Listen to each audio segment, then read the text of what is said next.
The former president will not be on the GOP debate stage in Wisconsin tomorrow night, but the RNC has finalized who will appear at the first critical forum of the 2024 race.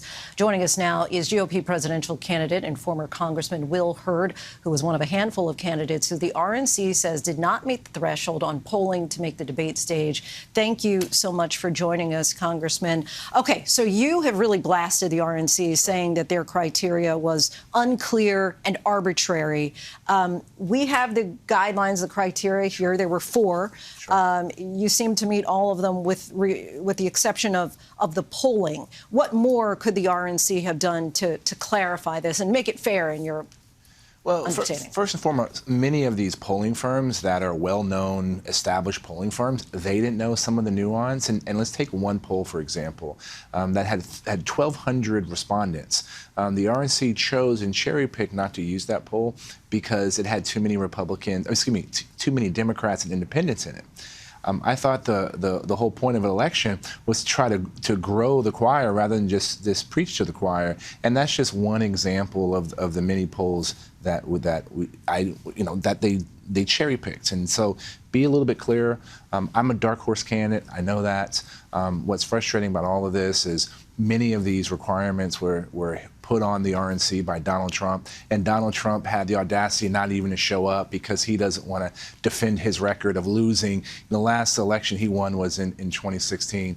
He lost the House in 2020, and the House in 2018, the Senate in 2020, and the White House in 2020 as well, and prevented a red wave from coming forward.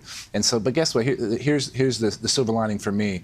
In a place like New Hampshire, I'm tied with Nikki Haley and Mike Pence. I got to the donor threshold faster than most other candidates, and I didn't have to use those use tricks and gimmicks in order to get there. And because guess what?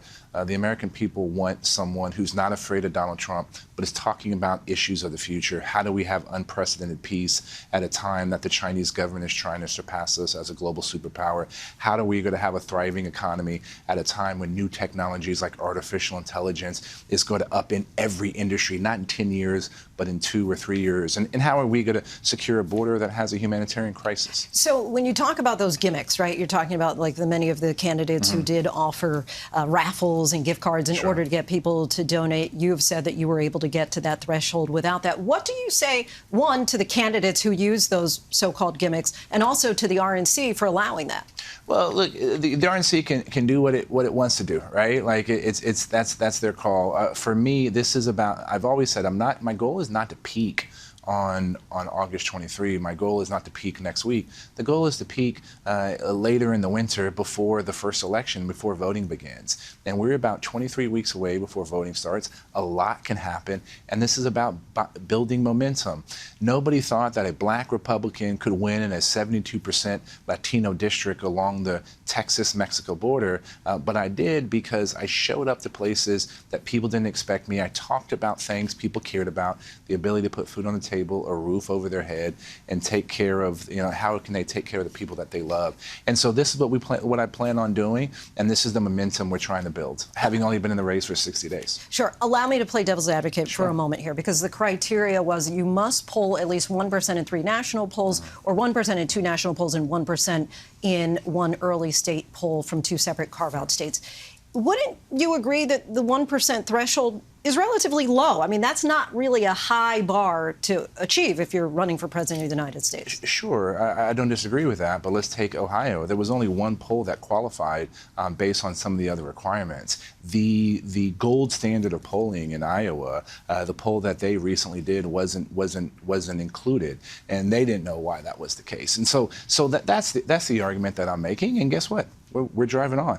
There was another issue about the debate pledge. I also said I wasn't going to sign an oath and bend the knee to Donald Trump. I'm the only candidate in the race that hasn't. So even if you had made that threshold of the polling, you still would have not appeared on the debate stage because it was more important to you to We hadn't had the conversation with the RNC about other options. I thought we were going to be able to resolve it to the liking of myself and the RNC, but we didn't get to that debate because of the difficulties on the polling threshold. But guess what?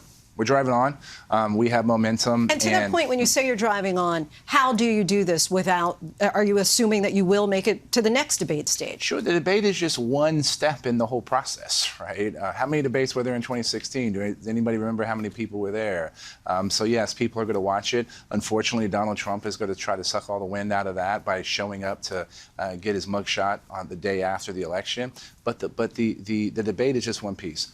I'm out there. I'm willing to engage in conversations. I'm free to the press. I'm one of the ones that is willing to take questions and provide answers. And this is about IDing your voters and turning them out. I'm to that point, because we're running out of time, so I'm sorry to cut you off, but I do want to pose this question to you. The governor of New Hampshire, Chris Sununu, has suggested that anyone who doesn't have that clear path to the presidency should drop out. Do you?